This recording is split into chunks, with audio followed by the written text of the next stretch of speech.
Welcome to our channel, Knowledge to All. For more updates, please subscribe our channel. Hello बच्चों, Hindi medium physics में आज हम पढ़ेंगे विद्युत आवेश एवं क्षेत्र। इससे पहले वीडियो में हमने पढ़ा था आवेश के कितने प्रकार होते हैं, उसका स्थानांतरण किस तरह से किया जा सकता है और उसके कुछ इतिहास के पन्नों को हमने धीरे धीरे पलटा था। तो अब हमारे सामने सबसे पहला सवाल यह आता है कि ये जो आवेश है, ये आवेश होता क्या है। मान लो अगर आपको कोई सवाल पूछे कि आवेश क्या है, व्हाट इज चार्ज, तो आपको सिर्फ एक ही जवाब देना है कि charge is an intrinsic property of matter. Intrinsic property, थोड़ा सा विशेष कर ध्यान दीजिए, यह किसी भी मैटर, किसी पदार्थ का स्वाभाविक गुणधर्म है। अब इंट्रिंसिक प्रॉपर्टी होती क्या है? सबसे पहली चीज़, अगर मैं आपको बोलूँ कि मेरे बालों का रंग काला है, इस बालों को काट दो, तो क्या मेरे बालों को काटने से इनका कलर सफ़ेद हो जाएगा या कोई और कलर, मेहंदी कलर का हो जाएगा? नहीं ना। तो इसका मतलब मेरे बालों का जो कलर है वो कलर हो गई उसकी इंट्रिंसिक प्रॉपर्टी, मतलब उसका स्वाभाविक गुण। दूसरी चीज़ हम लिख सकते हैं बॉइलिंग पॉइंट। किसी, जैसे पानी ले लो, एक बड़े गिलास में पानी ले लो, बड़े कंटेनर में पानी ले लो, एक छोटे कंटेनर में पानी ले लो, दोनों को गैस पे रख लो। अब कहा जाएगा तो हमारे पास सीधा सा जवाब आ जाएगा कि छोटे कंटेनर का पानी पहले गर्म हो जाएगा और बड़े कंटेनर का पानी थोड़ा देर से गर्म होगा। वो डिपेंड करता है उसकी क्वांटिटी पे। लेकिन मैं ये बोलूँ कि अंदर थर्मामीटर जब दोनों ही उबल जाए तब थर्मामीटर से दोनों का टेम्परेचर चेक करो तो वो आएगा 100 डिग्री सेल्सियस। तो बॉइलिंग पॉइंट क्या हुआ? उसकी इंट्रिंसिक प्रॉपर्टी पाने की। ठीक है। उसी तरह से गलनांक, ये भी एक स्वाभाविक गुणधर्म है। किसी की गंध, हर एक वस्तु की एक विशेष गंध है। अगर आप छोटे टुकड़े में उस चीज़ को ले लो या बड़ा टुकड़ा ले लो, दोनों की गंध है, तो कभी ऐसा नहीं हो सकता कि दोनों की गंध अलग अलग आ रही है। सबसे बड़ी बात, एक और चीज़ आती है इंट्रिंसिक प्रॉपर्टी में, जैसे कि डेंसिटी, घनत्व। घनत्व, अब सोने का बड़ा भाग ले लो या सोने का छोटा सा टुकड़ा ले लो, जिस तरह, तो दोनों का घनत्व सेम ही आएगा। ठीक है, इसमें कोई, तो इसको कहते हैं इंट्रिंसिक प्रॉपर्टी। अब एक्सट्रिंसिक प्रॉपर्टी क्या होती है? एक होती है एक्सट्रिंसिक प्रॉपर्टी। एक्सट्रिंसिक प्रॉपर्टी वो होती है कि मान लो ये किसी क्वांटिटी को कम ज़्यादा करने पर वो बदल जाती है। जैसे कि मास, ये पूरा पेन है, इसका द्रव्यमान अलग होगा, मास मतलब द्रव्यमान, इसका द्रव्यमान अलग होगा। ये अब इसका द्रव्यमान अलग है, ये पूरा ही एक पेन था। ठीक है, अगर इसके छोटे से टुकड़े कर दे तो इसका द्रव्यमान अलग हो जाएगा। ठीक है, तो ये उसकी क्या होगी? एक्सट्रिंसिक प्रॉपर्टी, मतलब वह गुणधर्म जो उसके आकार के अनुसार परिवर्तित हो जाए। ठीक है, तो वो हो गई उसकी एक्सट्रिंसिक प्रॉपर्टी। लेकिन ये जो है तो चार्ज, आवेश हो गया, वो आवेश एकमात्र है, एक स्वाभाविक गुणधर्म है पदार्थ का। यह आपको विशेषकर ध्यान से रखना है कि स्वाभाविक गुणधर्म क्या होता है। अब हम लोग आगे चलते हैं। तो अब हमारे पास ये चीज़ आती है कि वस्तु के आवेशन से संबंधित कुछ महत्वपूर्ण तथ्य क्या क्या होंगे, तो वो आपके सामने कुछ इस प्रकार से है। नंबर 1, किसी वस्तु को आवेशित करने के लिए इलेक्ट्रॉन ही उत्तरदायी होते हैं, क्योंकि प्रोटॉन को नाभिक से पृथक कर पाना सुगम नहीं होता। नंबर 2, जब वस्तु से ऋण आवेश निकाला जाता है तो वस्तु धनावेशित होने लगती है, और ऐसा परमाणु जो इलेक्ट्रॉन देता है धन आयन कहलाता है, तथा वस्तु को ऋण आवेश देने पर वह वस्तु ऋणावेशित होने लगती है, और ऐसा परमाणु जो इलेक्ट्रॉन ग्रहण करता है ऋण आयन कहलाता है। 3, यदि समान द्रव्यमान के दो समरूप धात्विक गोलों को समान परिणाम से धनावेशित तथा ऋणावेशित किया जाए तो ऋणावेशित गोले का द्रव्यमान अपेक्षाकृत अधिक होगा, क्योंकि धनावेशित गोले से इलेक्ट्रॉन निकलने से द्रव्यमान में कमी होती है, जबकि ऋणावेशित गोले द्वारा इलेक्ट्रॉन ग्रहण करने पर द्रव्यमान में वृद्धि होती है, और ये व्यवहार में वृद्धि नगण्य मानी जाती है। नेक्स्ट, अगले पेज पे देखिए 4, केवल प्रतिकर्षण ही विद्युतीकरण का सही परीक्षण है, क्योंकि आकर्षण आवेशित तथा अनावेशित दोनों प्रकार की वस्तुओं में हो सकता है। 5. आवेश की उपस्थिति का संसूचन तथा मान स्वर्णपत्र, विद्युतदर्शी, इलेक्ट्रोमीटर, वोल्टमीटर तथा प्रक्षेप धारों में भी द्वारा किया जा सकता है। 6. जब 0.1 एंगस्ट्रॉम से 10 एंगस्ट्रॉम तरंग दैर्ध्य की परास की एक्स किरणें किसी धातु के पृष्ठ पर आपतित होती है, तब धातु के पृष्ठ से इलेक्ट्रॉनों का उत्सर्जन होता है तथा धातु की सतह धन आवेशित हो जाती है। तो ये कुछ पॉइंट्स हमने पढ़े। अब हमारे पास जो ये 5वां पॉइंट आया, उसमें एक चीज़ हमारे सामने आई कि ये विद्युतदर्शी है क्या। स्वर्णपत्र विद्युतदर्शी,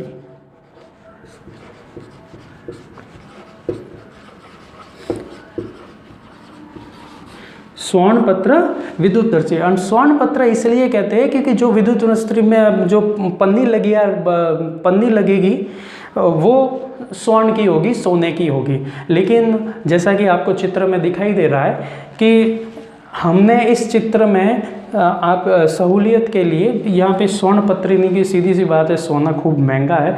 अगर हम करीबन 100 रुपये के इक्विपमेंट के पीछे अगर 10,000 20,000 रुपये खर्च करें तो ये हमारी बेवकूफ़ी होगी।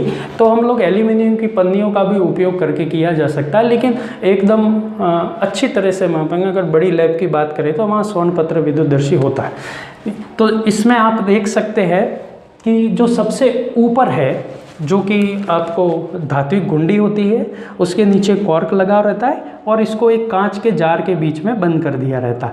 और बीच में जो ये छड़ दिखाई दे रही है, ये क्वेश्चन मार्क टाइप आपको जो दिखाई दे रहा है, ये धातु की छड़ है। और धातु की छड़ के मध्य जो लटकाई गई 2 पन्नियाँ हैं, वो एल्यूमिनियम की पन्नियाँ यहाँ दर्शाई गई है ताकि आप इसको घर पे भी बना सको।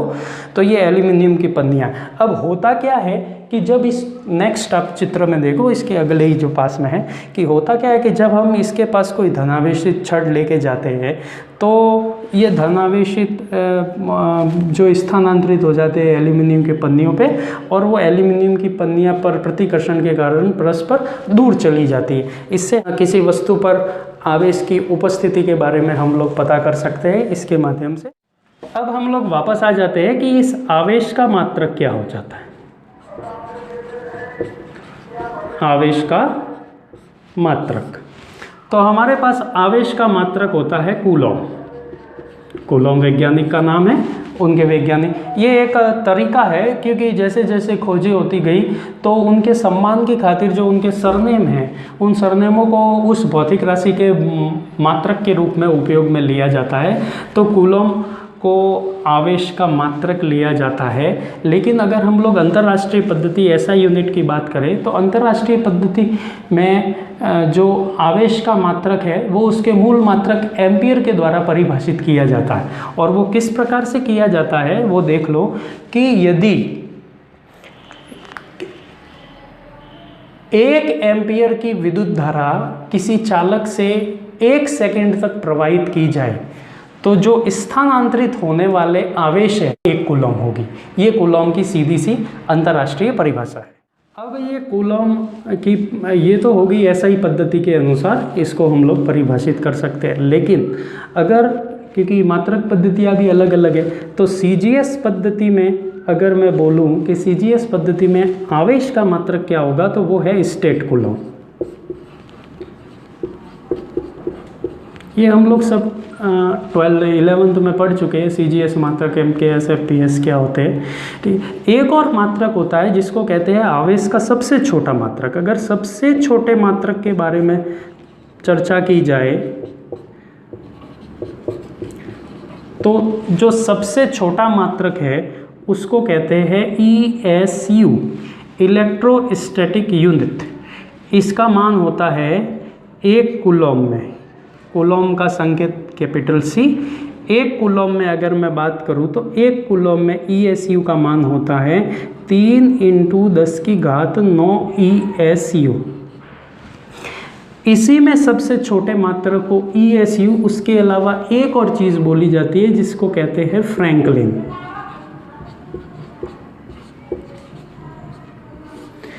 ESU बोल सकते हैं या फ्रैंकलिन बोल सकते हैं, इसको 3 × 10⁹ फ्रैंकलाइन भी बोल सकते हैं। ये 1 कूलम का मान हो गया, सबसे छोटा मात्रक। अब सबसे छोटे मात्रक की बात आई है तो स्वाभाविक है सबसे बड़ा मात्रक भी होगा।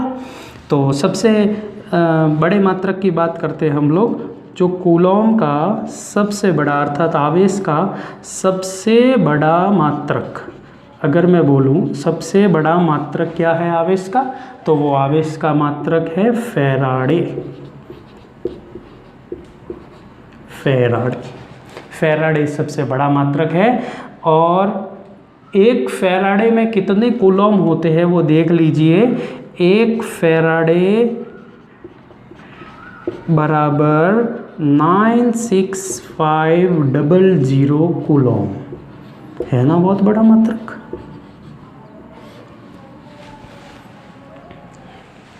ये बहुत बड़ा मात्रक हमको सिर्फ और सिर्फ कूलम पढ़ने को मिलेगा। क्यों?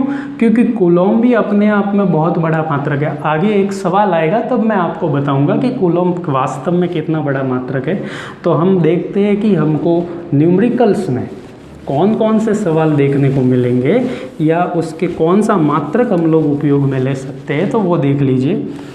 तो या तो हम लोग यूज़ करेंगे माइक्रो कूलम या फिर होगा नैनो कूलम, ठीक है, या फिर मिली कूलम, ठीक है, ये भी हो सकता है। लेकिन ज़्यादातर आपको माइक्रो और नैनो कूलम देखने को ही मिलेंगे। माइक्रो का मतलब होता है 10⁻⁻6, नैनो का मतलब होता है 10⁻⁹ और मिली का मतलब होता है 10⁻3। ये भी यूनिट्स हम लोगों ने 11th में पढ़ चुकी है, तो ज़्यादा विशेष नहीं। एक चीज़ ध्यान रखना, मिली कूलम को कभी आपको लिखना हो तो m और c ही लिखना, इसको c और m मत लिख देना, नहीं तो ये सेंटीमीटर हो जाएगा। इस बात का ध्यान रखना। तो हम लोग आगे चलते हैं कि आवेशों के गुण धर्म क्या होते हैं। तो हमारे पास टॉपिक आ गया आवेशों का गुणधर्म। कौन कौन सी प्रॉपर्टीज होती है आवेश की? तो पहली चीज है योज्यात्मकता, योज्यता, एडिटिविटी बोल सकते हैं, एडिटिविटी। सेकंड योज्यता आ गई, दूसरी निश्चरता, इनवेरिएंस, तीसरा संरक्षण और चौथा क्वांटीकरण।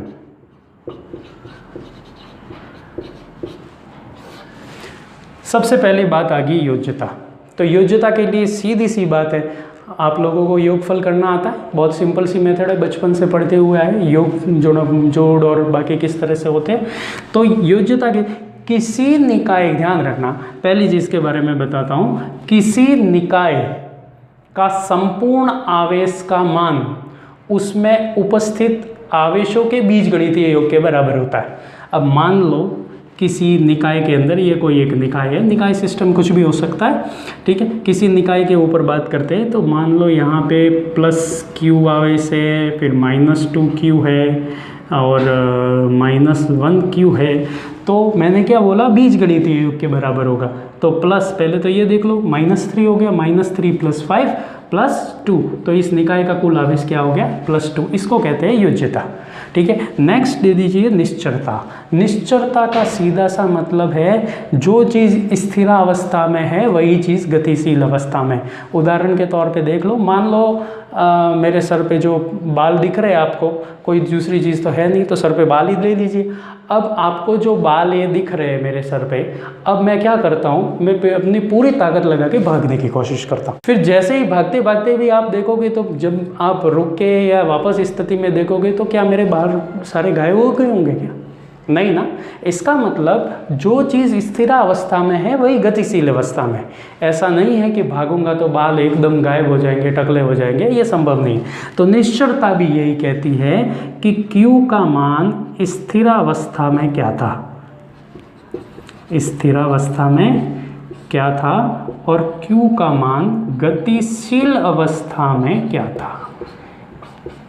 तो आवेश कभी भी परिवर्तित नहीं होते। इसके ऊपर 4 आवेश है, अगर आपकी तरफ मैं इसको फेंकूंगा तो इसके ऊपर 4 आवेश ही रहेंगे। तो जो इसी को कहते हैं निश्चलता, ठीक है, इनवेरिएंस है। इसमें एक और चीज़ इंपॉर्टेंट आती है, विशिष्ट आपेक्षिकता सिद्धांत के अनुसार अगर हम बात करें तो ये, क्योंकि फॉर्मूला मुझे याद आ रहा है तो आपको मैं बीच में ही बता लेता हूँ इन दोनों पॉइंट जाने से पहले, तो एक बार मैं इनको हटा देता हूँ। विशिष्ट आपेक्षिकता सिद्धांत के बारे में पढ़ते हैं, जो कि आइंस्टाइन ने दिया था कि m का मान, ये सूत्र आपको याद होगा जो 11th में हम लोग डिस्कस कर चुके हैं पहले, 1 - v²/c²। ये बहुत ही सिंपल अच्छा सा फॉर्मूला, बहुत सारी इसमें रहस्य छुपा हुआ है। एक तो ये फॉर्मूला और एक फॉर्मूला आता है P = mv। ये तो स्वाभाविक है, सभी जानते हैं। P = mv मतलब संवेग, द्रव्यमान और वेग के गुणनफल को संवेग कहते हैं। और ये विशिष्ट आपेक्षिकता सिद्धांत के द्वारा दिया गया सूत्र है, जहाँ पे m, ये m0 अगर मैं बात करूँ तो m0 है स्थिर वस्तु का द्रव्यमान। v क्या है, ये पेन मान लो अगर यहाँ पे पड़ी हुई है ये मार्कर, तो ये स्थिर वस्तु का द्रव्यमान हो गया। अब मैं इसको फेंकता हूँ तो फेंकने पर जो वेग मुझे प्राप्त होगा वो होगा v।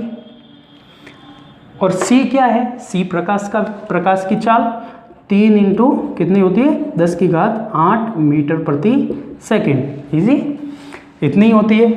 तो m0 कुछ भी हो सकता है, उसको तोल के देख सकते हैं, द्रव्यमान निकाल सकते हैं हम लोग।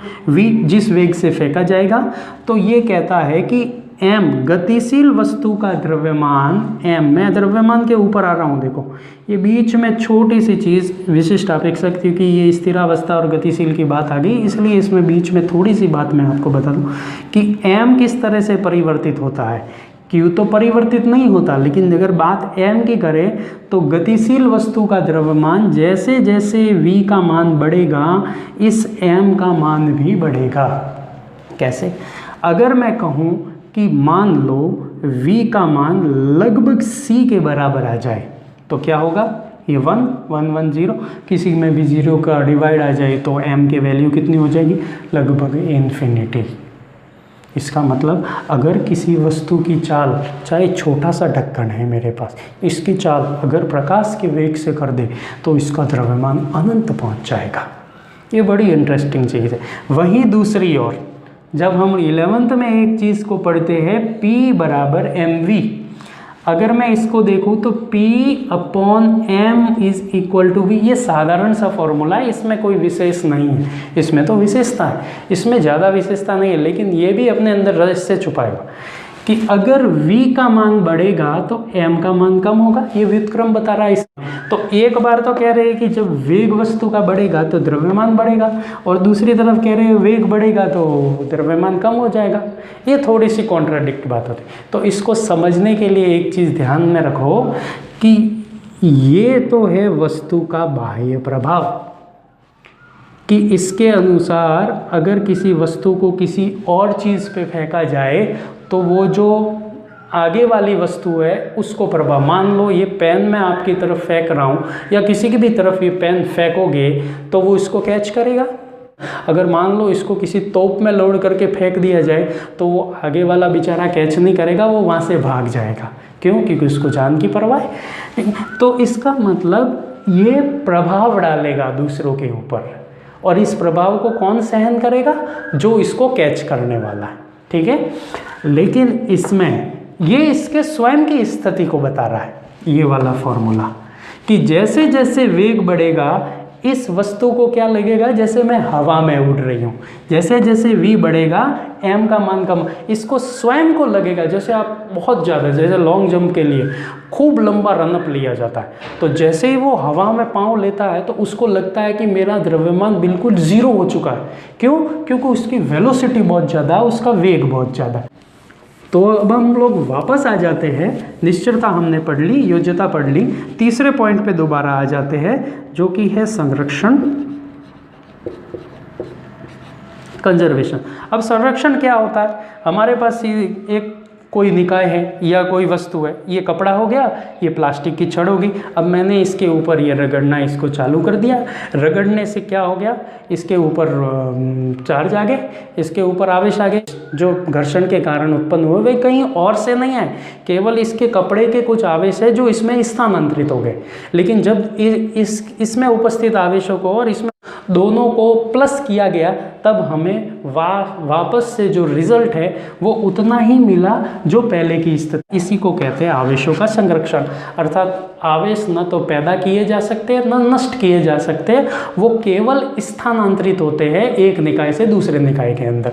इसको कहते हैं संरक्षण। चौथा है क्वांटीकरण। ये मज़ेदार है।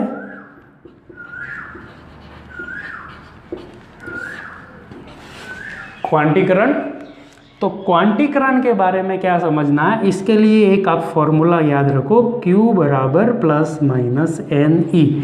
ये मेन फॉर्मूला। अगर मैं इस मार्कर को छोटे छोटे टुकड़ों में बांट दूँ, तो अगर कोई फिजिक्स का व्यक्ति है उसके बारे में मैं पूछूंगा कि ये मैंने क्या किया, तो वो बोलेगा क्वांटीकरण किया। जनरल व्यक्तियों को बोलूँगा तो वो क्या बोलेंगे कि इसको छोटे छोटे टुकड़ों में बांट दिया। यही फ़र्क है। तो Q बराबर प्लस माइनस NE। अब क्वांटीकरण का क्या मतलब है? क्वांटीकरण का सीधा सा मतलब है कि जो आवेश है, अब आवेश का मान कितना होता है, 11th केमिस्ट्री में आपने पढ़ा होगा, फिजिक्स में भी पढ़ा होगा, 1.6 × 10⁻⁻19 कूलम। ये एक आवेश का मान होता है, इतना। इलेक्ट्रॉन का कह लो, अगर इलेक्ट्रॉन है तो इसके आगे माइनस लगा दो, अगर ये प्रोटॉन का आवेश पूछा जा रहा है तो इसके आगे प्लस बता दो। ठीक है, दोनों के ऊपर ये आवेश का मान होता है। वैसे इसका आवेश का मान अगर मैं यथार्थ मान निकालने जाए तो 1.6027733, इसके लगभग × 10⁻⁻19 कूलम ये आ जाएगा। लेकिन हमको इतना लंबा नहीं याद रखना है क्योंकि कैलकुलेशन करने में बहुत सारी दिक्कत पड़ती है, तो हमारे लिए ये बेस्ट है, हमको ये याद नहीं करना है। तो 1.6 × 10⁻⁹। अब क्वांटीकरण ये कहता है कि मान लो इसको मैं इसके ऊपर घर्षण कर रहा हूँ, तो आवेश इसमें से एक इधर आया तो वो इसके पूर्ण गुणज के रूप में स्थानांतरित होगा। कभी भी आवेश का स्थानांतरण ये नहीं हो सकता। अगर सवाल आता है और ये सामने दिया हुआ उत्तर है तो इसको रॉन्ग कर देना, क्योंकि आवेश का स्थानांतरण कभी भी आधा नहीं हो सकता। आवेश का स्थानांतरण होगा तो पूरा एक आवेश होगा, अन्यथा नहीं हो सकता। 2 हो सकते हैं, 3 हो सकते हैं, 4 हो सकते हैं। तो जब भी आवेशों का स्थानांतरण होगा उसके मान के, उसकी संख्या के पूर्ण गुणज के रूप में होगा। आधा, डेढ़, पौना, सवा आवेशों का स्थानांतरण नहीं होगा। इसको कहते हैं आवेशों का क्वांटीकरण। कि मान लो कोई निकाय है जिसमें प्रति सेकंड 1 सेकंड में जो आवेशों का स्थानांतरण हो रहा है वो हो रहा है 10⁹ इलेक्ट्रॉन। तो अब सवाल ये पूछा जाए 10⁹ इलेक्ट्रॉन प्रति सेकंड बहुत बड़ा मान होता है। तो अब पूछा ये जाएगा कि 1 कूलम आवेश को ट्रांसफर होने में, स्थानांतरित होने में कितना समय लगेगा, ये समय निकालना है। तो हमारे पास एक ही तरीका है, Q बराबर है NE।